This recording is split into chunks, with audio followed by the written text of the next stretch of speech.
Hey, everybody, Keith Niebuhr with Gators Online and On 3. And we've got a special guest. It's Florida-Tennessee week. It's one of the biggest games in the South, one of the biggest games in the country. Every year, dating back to the early 90s. Before that, it wasn't much of a rivalry. The teams didn't play every year. But in the early 90s, they started playing every year. And big game after big game started to happen. And there were many big moments in those games. And we've got a special guest today, Larry Kennedy, former Florida standout defensive back. He played in 4 of these Florida-Tennessee games and had some memorable moments in them and some big wins and some difficult losses too. Larry, thanks for coming in. Larry, you're going to have to tell me your title again. You work for Riddell. You're the National Key Accounts Manager and NFL Liaison. Is that correct? Correct. And I've been with Riddell, of course, 23 years, and actually it's going on 24 years. So I've been there a while. Well, the one thing Gator fans remember about Larry Kennedy, and by the way, Larry, when you're talking, I'm going to put you up on the screen alone, so you'll just see yourself. I'll still be here, but in the background. One thing Gator fans remember about Larry Kennedy, look at him, he's smiling right now. He was always smiling. He was always friendly. One of the most popular players in Florida Gators history, and was on the first official SEC championship team back in 1991. And Larry, that doesn't happen if Florida doesn't beat Tennessee. It doesn't beat Tennessee. So let's go back to that game. In 1990, the year before, Florida had gone to Knoxville and just been destroyed. Now, you were not on that team. Florida won that game 45-3. But I was watching that game sitting in Ohio, though, saying, I need to be there. That's right. And you initially signed with Ohio State, if my memory is correct. But destiny got you. I was somewhat of a recruiting nightmare. Committed to Notre Dame, signed with Ohio State, and I played at Florida, of course, where I actually belong. Well, listen, in 1991, Florida wanted revenge. Florida, at that time, people forget, still did not have a single official SEC championship to its credit. They'd won in 84, 85, and 90, finished first, but due to probation, could not claim those titles. So 91 was big. 1991 was big. Tennessee came to town, 2 ranked teams, and I think, Larry, people probably feel like Tennessee was maybe the team to beat in that game, maybe the favorite. And I'm going to get you the rankings here in a second. We're talking about week 2 of the 1991 season. And at that moment, I've got the rankings right here. Excuse me. Actually, Coach, that was week 3. I'm sorry. Actually, it was October 12th in 1991. Let me get that corrected. Yeah, we had played my freshman year. We had played San Jose State. Then my first start was against Alabama the next week, and then Tennessee came rolling in. Well, don't forget you had that loss to Syracuse. So people, that was a heartbreaker too. But people, so to set the stage, Florida was number 10, Tennessee was number 4, and Tennessee had beaten Florida pretty significantly, like I said, the year before. So Larry, it's a back and forth game. You've got the lead in the fourth quarter. It's 28-18 Florida, but there's still time left. Miracles can happen. We've seen stranger things happen. And Tennessee had the ball, and at the 3:39 mark, Andy Kelly dropped back, the Tennessee quarterback, threw a pass. You picked it off at the Florida 45, dodged some defenders, people trying to tackle. You scored, and that was it. That was 35-18. Florida went on to win its first official SEC title. Larry, how loud was that moment? I've heard people say, and I was there, I've heard people say that was maybe the loudest moment in Florida field history. What about you? What do you think? Well, I definitely think it was one of the loudest moments in Florida history, of course. But at that moment, we knew Tennessee still had a chance to come back. Carl Pickens, being who he was, to one of the top receivers, if not the top receiver in college football. They had put this lowly freshman that had, got the assignment to shut him down. And at the end of the day, he had a decent game, but not a great game. And of course, it was my coming out party, and I accepted the assignment from Coach Zook. And I mean, hey, it was an overthrow, but I shut Carl Pickens down. I felt like I had him covered up pretty good, and the rest was history. 44 yards later, into the end zone, man, I shut it down and to the big house, and there it was, man. It was off to really the kickoff of our first ever SEC championship, or official SEC championship. Larry, again, you were a freshman, true freshman in that game. And Florida this weekend is going to have some true freshmen potentially playing some significant roles, one of them being receiver Eugene Wilson, who I know you're a big fan of. This is a big game. It's a big moment. It's loud. It's on national TV. I mean, everybody's, well, all games are on TV these days, but you get my drift. I mean, all eyes of the country are going to be watching this game, all college football fans. And so what advice would you give to a true freshman? Because that was the game in 91. You were a true freshman where you made the big play. You had the strong game. What advice could you give a freshman going into a big moment like this? Because, having played at Utah, obviously significant, 51,000 fans. Then you played home last week against McNeese. But this is different. This is a different animal, Larry. So what can you tell a young guy about what they're about to face when they come out through that tunnel into the swamp on Saturday night? Well, his preparation means everything. I mean, as long as he's prepared, and he'll be fine. And biggest thing is, confidence.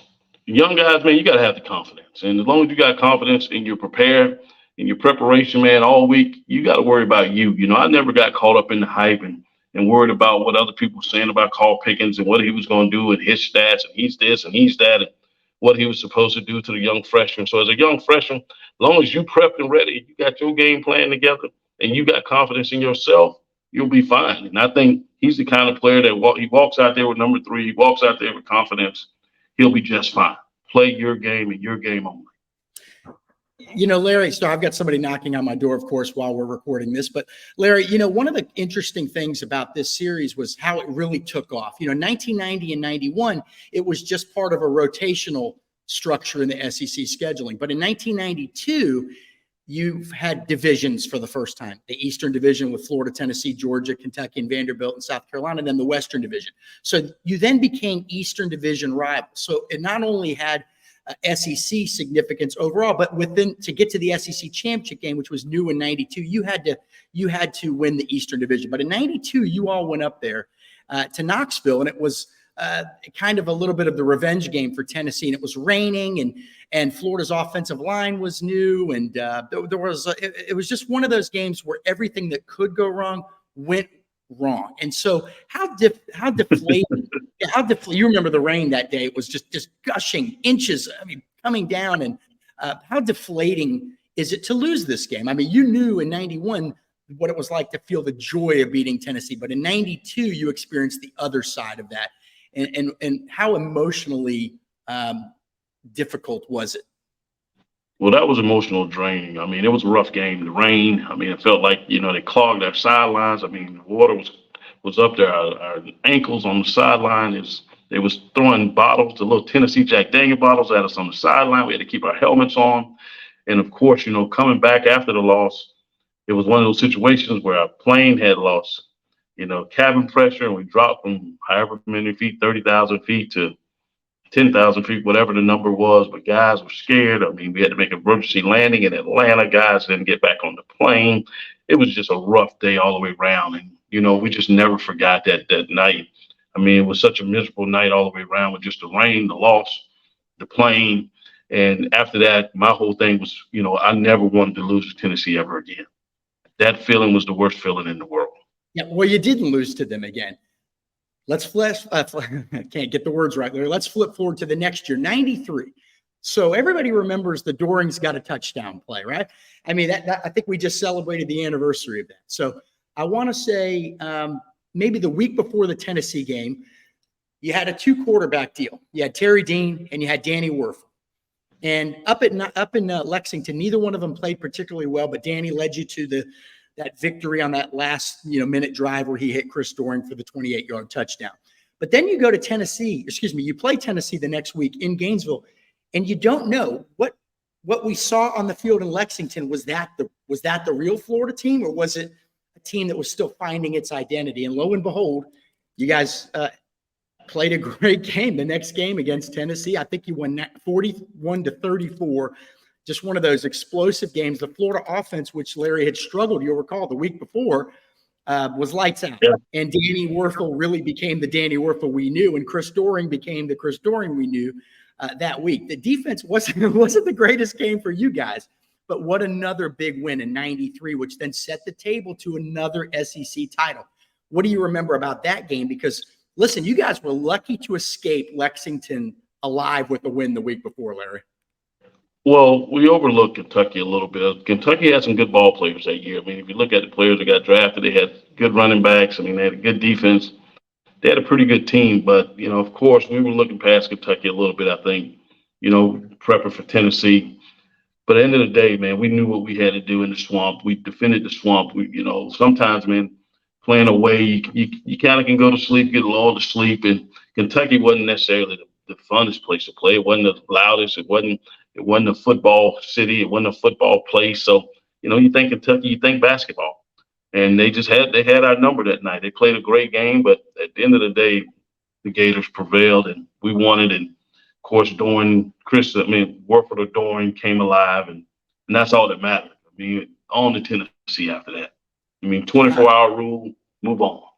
That's right. So 91, you won the SEC title. 93, you won the SEC title. In 94, the win in Knoxville was maybe one of the more complete victories of the entire Steve Spurrier era, Larry.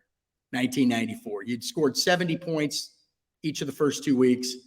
Came back in 94, went up to Knoxville, won 31-0.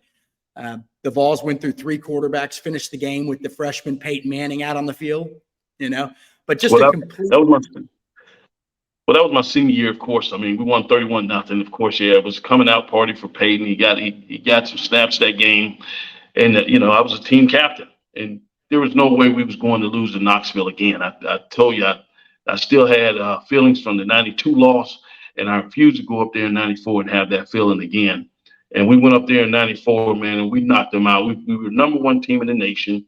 We were the number 1 defense in the nation. We felt like we had a complete team. We felt like that year really should have been our first truly national championship year. Of course, I ended up getting hurt that season and came back, but I was never the same after that. But at the end of the day, we won the game. We blew them out. We were a great team. We felt like, man, we really was the number 1 team in the nation. And we had all the pieces in place. We were confident. We were big. We were physical. We were fast. Rich Tootin came in after the 92 season or after the Mississippi State loss in 92. And I think we were just a different team after Rich Tootin came in and how he built us up in the weight room. And, of course, Coach Spurrier, Coach Zook took care of the rest, and Coach Pruitt came in and got credit for a lot of the things that happened in 94. But we were going to be good in 94 regardless of who the coach was, and whether it was Coach Zook on defense or Coach Pruitt. We felt like we were a dominant team. Whoops. Larry, how fun was it to play in those Florida-Tennessee games back in the early 90s? That's right when like we said, the rivalry really took off, right when the Florida program really took off. And, people forget that's about the same time Tennessee had a resurgence as well. So it all kind of was a perfect storm. What was it like to play in those games? How exciting was it? What was it like when you woke up that Saturday morning knowing that you were playing the Vols that evening? Well, Tennessee was loaded. They had players. We had players. We knew the SEC had to go through one of us, whether it was Tennessee or Florida, especially the SEC East. And we knew we were always the better team. We felt we were the stronger program. We felt like we had the better players. And we definitely had the better coach. And we were confident. And the attitude of the coach, we took the attitude of Coach Spurrier, Coach Zook. We were going to be strong, physical, fast, and confident. And Coach, he gave us that. And we always felt like we can score points with anybody. So it was just our job defensively to make sure we went out there and did our job. And it made football fun. And it made Florida football fun for sure. Well, there are a lot of people that say you helped make Florida football fun. Like I said, one of the most engaging athletes in the nation. Hey, I was a young reporter at the time. You were always great to me. And it was such an enjoyable period to be around the program and around the players. A lot of fun guys. Eric Rhett, as funny as they get. The late Aubrey Hill, one of my favorites. Probably one of your favorites too, Kevin Carter. Aubrey was my guy, man. Yeah. God rest his soul. I loved Aubrey Hill, as you know. That was my guy. That's right. So, we're going to talk to Kevin Carter this week. Well, we had a great team. You talk about Kevin Carter, Eric Redd, Henry McMillan, Mark Campbell, just Ellis Johnson, Jack Jackson. We had a fun team. Willie Jack. You can go on and on of the guys that was on that team, man, and they made that team fun. From Dale Spear, Lawrence Hatch, Will White, secondary, Eddie Lake. Michael Gilmore. We had a close-knit unit. And I think that's what made us great as well. We weren't just a good team. We were a great team. We were a close team, and we all got along. Practices were tough. We competed every week in practice. One-on-ones was always intense and very, very competitive. Outside, 7-on-7 was great. 2-minute drill, coach trying to come in there and throw some passes every now and then. It was just a fun time to be a Gator. All right, Larry, you've really kept a couple eyes on this program for many years. You know what's going on. You watch the games. You follow the team closely. What do they got to do from what you've seen these first couple of weeks? What, not such a great performance, very sloppy in Salt Lake City, better last week, but obviously a much, far inferior opponent. What are some of the things this team is going to have to do better or do specifically this Saturday to come out on top? What are, things that you've spotted? Well, our biggest thing is, what is our identity? We don't really have an identity. The defense is playing better, but over the last year or so, the defense has been terrible. I mean, they just don't know how to tackle. And of course, I've been a coach here in Charlotte for quite a number of years, Charlotte Catholic High School, where we won 4 state championships out of the 6 years I was there. And of course, one thing about my defensive backs, we're going to tackle, we're going to be aggressive, we're going to cover. And I'm not even sitting here saying I had the most skillful guys, but I had the best. They were well coached. And the thing I see at Florida, especially last year was just hard to watch. These guys just couldn't play defense. And it's one thing to lose a game, but it's another thing just to get out there and watch the performances that are just bad of what's supposed to be great football players. And then the development of players at Florida. I'm just not seeing that development. And the one thing I've always said, it starts in the weight room. Even if you watch Swamp Kings and how they handle the weight room there, I mean, it was kind of an inside look at what it takes to be a great ball player, a great program. But we had Rich Tootin, and we know what Rich Tootin did at Florida. When Rich came in, the Coach Tootin came in, and he changed that weight room. It changed our program. I don't care what anybody says. And of course, you watch the career of Coach Tootin. He went on to change the Denver Broncos. So it starts in the weight room, and I think that's the biggest thing. But it starts with discipline. It starts with development and play calling. You got to have some kind of identity. And I'm just not sure right now what's our identity. I don't see playmakers. I mean, the running game, I think we got running backs for sure. That's no question. We have running backs, a 3-headed monster back. But can you do that offense work in the SEC? Can you win an SEC championship with that offense? It's yet to be seen. And defensively, I think we still got some things we got to button up. We still got some holes that we got to take care of. And then we got to throw the ball. We got to throw the ball. And we got to throw the ball. You got to have a real passing game. What do you think about some of who are some of your favorite players on the team right now? The guys that at least have you thinking about a positive future, you know what I mean? That have you excited about where Florida football could be headed, Larry? Well, my biggest guy is just ETN. I mean, that's my guy. I mean, I sit back and, you got guys that are playing good football, but ETN is the guy that jumps out at me. That's the playmaker. That's the guy that makes it all work. So I still need to see a little bit more out of some of the other guys. I'm just not sure, with this team, who's the guy, who's the leader, and until I see that, the McNeese State game, I don't count that. I mean, that's an FCS team they're going to lose FCS games. So, and the Utah game was just so embarrassing to lose that game, with 8 of their starters out. I don't care what anybody says. We're Florida. We should always win that game. We should always be more prepared, more developed, and more ready for a team like that, especially with their quarterback and tight end out and then 8 starters out. That just should never happen. So, I know what ETN can do. I know what we got there. And everything else is yet to be determined for me. And I think it'll all shake out after the Tennessee game.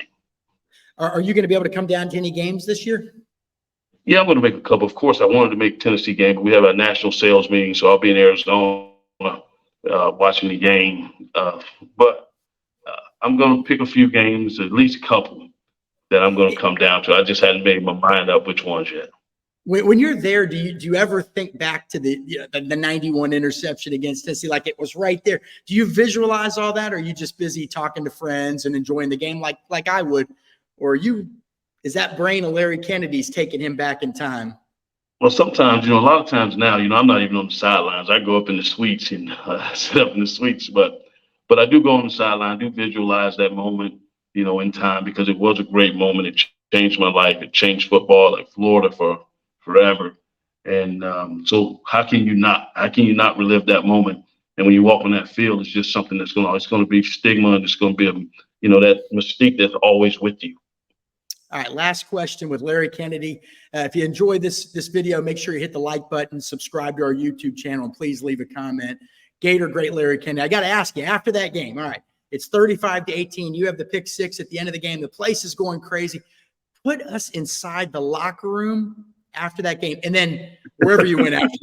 Hey, wherever you went after the game, please keep it PG rated, though, Larry. Okay. I need to know about the celebration. Okay. Well, I keep PG, but the celebration was great. I mean, if you watch the celebrations after the game with Coach Zuck, the way he grabbed me after the game, of course, or after the play, Coach Spurrier coming up to me, the locker room, man, was just was nuts. Guys, just the celebrations and me. I mean, at the end of the day, I'm pretty laid back. I mean, I'm going to celebrate, but I still know there's a lot of football. I still knows, hey, I can't just live off that one moment and think that's it. So I enjoyed the moment. I enjoyed that celebration. I enjoyed that game. Of course, it was one of my biggest games at Florida, but at the same time, it was one of those games that set my career off. But people stopped throwing at me after that game as well. So I was the hot shot freshman that had a lot to live up to, and I didn't mind. I take every challenge, and as I still do. So I enjoyed the moment. I still enjoy the moment. Still enjoy watching the plays, and hey, every time I see a replay of it, I throw it on my page. So hey, it still makes me smile. All right, that's Gator great Larry Kennedy, 1991 to 1994, 3 SEC titles, three wins against the Tennessee Volunteers, and an all-time pick six at the Swamp, which back then was just called Florida Field. It wasn't the Swamp yet, if my memory's correct. But Larry, we called it the Swamp. Already calling it the Swamp. Okay. Yeah, Coach Spurrier. Yes, it was the Swamp for sure. It was just Florida Field to me. Now it's Steve Spurrier Field at Ben Hill Griffin Stadium. I can't keep track of it all. But Larry Kennedy, thank you so much for stopping by. We appreciate it. No problem. Larry, I'm Keith Niebuhr with Gators Online. Take care, everybody. Hey, you have a good one, man. Go Gators.